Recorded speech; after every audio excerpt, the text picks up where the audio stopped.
अस्सलाम वालेकुम नाजरीन, एमपी करंट न्यूज़ में आप सभी का खैर मकदम करता हूँ। खबरों के साथ मैं सैयद अहमद अली। आइए नाजरीन, देखते हैं सबसे पहले।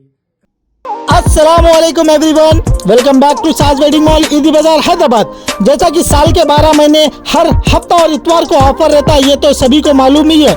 ये हफ्ता यानी कल का ब्लॉकबस्टर ऑफर है 595 रुपीज ओनली, जिसमें आपको मिलेगा full work cotton suits with Kashmiri work, full dupatta work रहेगा with beautiful colour combinations, floral cotton work suits है with new designs with heavy embroidery border. 4 colours है, इसमें 8 डिजाइन है और हमारा लोएस्ट प्राइस चैलेंज रहेगा। ऐसा रेट, ऐसी क्वालिटी, ऐसा सूट कहीं नहीं मिलेगा इंशाल्लाह। सो आप भी आइए और सबको बुलाइए। अस्सलाम वालेकुम।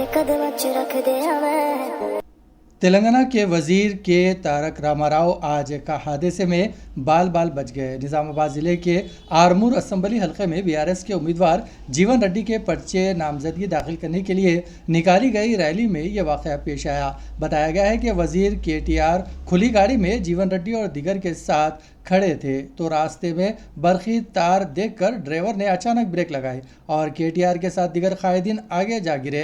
राज्यसभा एमपी सुरेश रेड्डी, जो इसी रथ यात्रा पर सवार थे, नीचे गिर गए। उन्हें मामूली चोटें आई, जिससे एक बड़ा खतरा टल गया क्योंकि चौकस सिक्योरिटी एहलकारों ने वजीर मौसूफ को पकड़ लिया।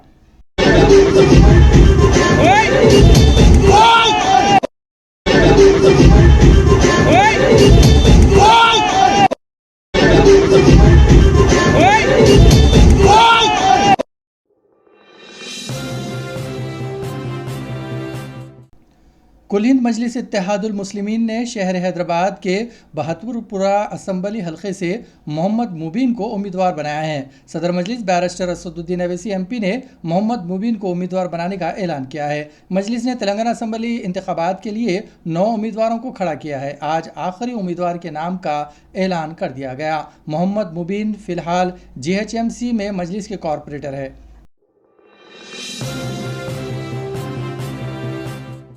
तेलंगाना प्रदेश कांग्रेस कमेटी के सदर रेवंत रेड्डी ने सवाल किया है कि क्या कांग्रेस कायदीन के घरों पर आईटी के दावे किस बात का इशारा है। उन्होंने कहा कि आज पंगुलेटी, कुल, तमुला और इससे पहले बास कांग्रेसी कायदीन के मकानात पर आईटी दावे किए गए। उन्होंने सवाल किया कि क्या बीजेपी और बीआरएस के कायदीन के घरों पर आईटी के दावे क्यों नहीं किए जा रहे हैं। रेवंत रेड्डी ने अपने ट्विटर पैगाम में कहा है कि रियासत में कांग्रेस की सुनामी आएगी। इस बात की इत्तला मिलने पर इस सुनामी को रोकने की कोशिश की जा रही है। उन्होंने कहा कि कांग्रेस की सुनामी की इत्तलात से मोदी भी परेशान है। उन्होंने दावों के मजम्मत की और कहा कि 30 नवंबर को कांग्रेस की सुनामी में बीजेपी और बीआरएस का बह जाना यकीनी है।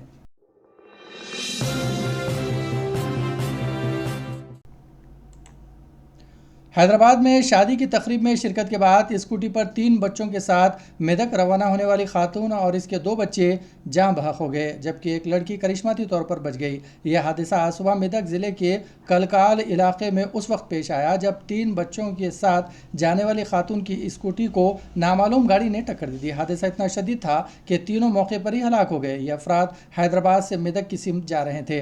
बताया जाता है कि मेदक के रामनगर इलाके से ताल्लुक़ रखने वाली मलिका सुल्ताना नामी खातून अपने 2 लड़कियों और एक लड़के के साथ हैदराबाद में अपने किसी रिश्तेदार की शादी की तकरीब में शिरकत के बाद स्कूटी पर मेदक वापस हो रही थी कि यह हादसा पेश आया, जिसमें मलिका सुल्ताना के अलावा 13 साला रुकैया और 12 साला अदनान के मौके पर ही मौत हो गई, जबकि 8 साला राबिया करिश्माती तौर पर बच गई।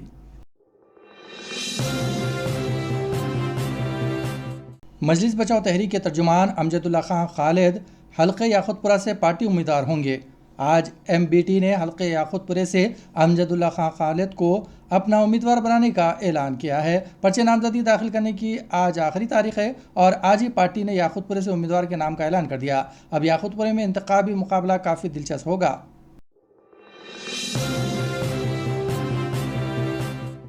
तेलंगाना इंतखाबात के लिए तमाम सियासी जमातें मैदान में हैं। इंतखाबी मुहिम ज़ोर व शोर से जारी है। वहीं हैदराबाद के मुख्तलिफ इलाक़ों में कुल हिंद मजलिस इत्तेहादुल मुस्लिमीन की इंतखाबी मुहिम तेज़ हो गई है। हैदराबाद में गुज़िश्ता रात अचानक बारिश की वजह से सियासी पार्टियों की इंतखाबी सरगर्मियों में रुकावट पेश आई। ताहम सदर मजलिस बैरिस्टर असदुद्दीन अवैसी बारिश हो या धूप पार्टी उम्मीदवारों के लिए ज़ोर व शोर से मुहिम चला रहे हैं। गुज़िश्ता रात अचानक शदीद बारिश के बावजूद मौजूद असदुद्दीन अवैसी ने हल्के नामपली में मजलिसी उम्मीदवार माजिद हुसैन के लिए इंतखाबी मुहिम चलाई और बरसात में भीगते हुए अपनी बाइक पर इंतखाबी जलसेगाह पहुंचे, जहां पहले बड़ी तादाद में मौजूद लोग इनका बेसब्री से इंतजार कर रहे थे। जहां एक तरफ असदुद्दीन अवैसी ने बारिश की परवाह नहीं की, इसी तरह जलसे की शुरकाओं ने भी बारिश में भीगते हुए सदर मजलिस की तकरीर का सुना। इस मौके पर माजिद हुसैन भी मौजूद थे।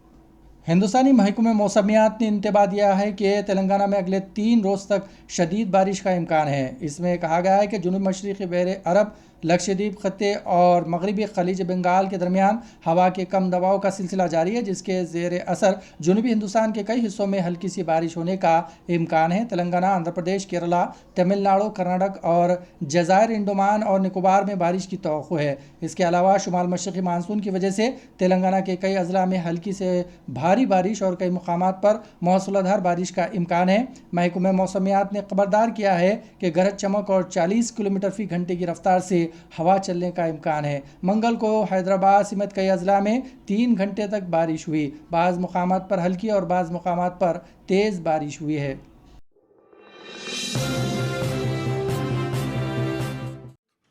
אני מבקש לשים בצד כל מיני שמועות סרק שאנחנו שומעים מכל מיני כיוונים ולחזור על דבר אחד ברור.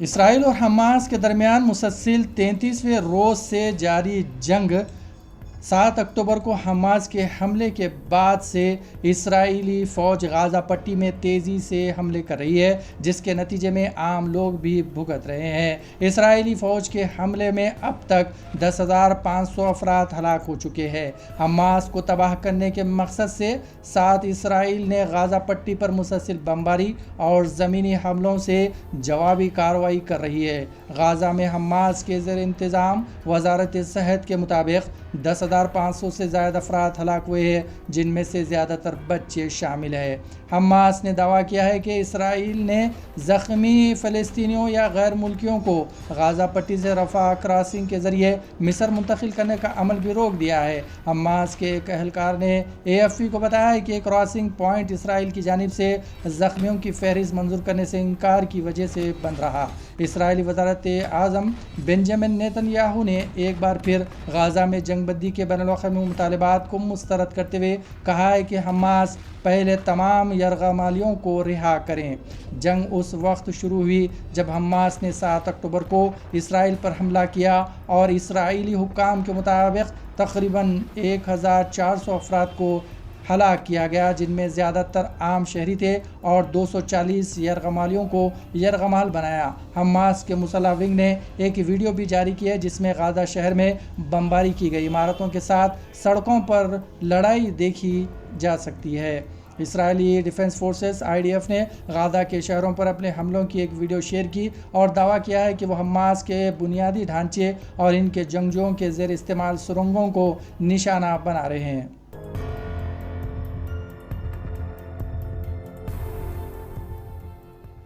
אני מבקש לשים בצד כל מיני שמועות סרק שאנחנו שומעים מכל מיני כיוונים ולחזור על דבר אחד ברור. לא תהיה הפסקת אש בלי שחרור חטופינו. כל השאר סרק.